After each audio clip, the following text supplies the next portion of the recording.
There's actually been quite a bit of talk lately about the idea that there were other people around during the time of Adam and Eve. And even some quite famous people on here say that, like that guy. Yeah. Now, while I respect most of his ministry, he is by no means an expert on this topic. And no, neither am I, but I have done a lot of research. The most important thing is not to add things that make us feel better just because we haven't done the research on the plausibility of the Bible being literally true.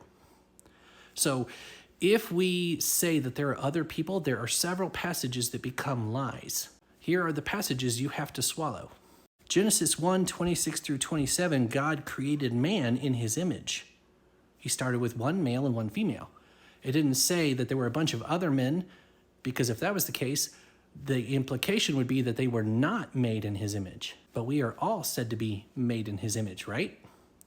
Genesis 2:7 says Adam was formed directly from the dust by God, that he was the first man. It doesn't say God took on a more complicated project.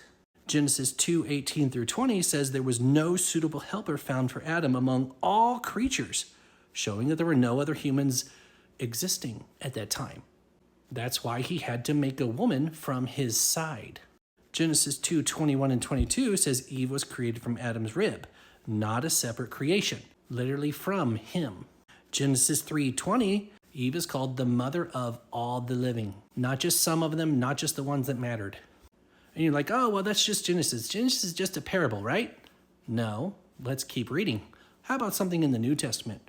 Romans 5:12, sin entered the world through one man, and thusly death also. So you have to make Paul a liar, or at least not understanding the truth, if you're going to say that all these other people existed and died before Adam did. Now, yes, some of those theologians will say it's the sinful death, but that's not what God said.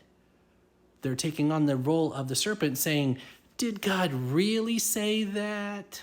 How about 1 Corinthians 15:45? Adam is called the first man. Are we going to say that we, just because we want everything to fit according to current scientific models and theories, that we know better than Paul, who received so much revelation from God that he had a thorn in the flesh to keep him humble? I'm not willing to say that.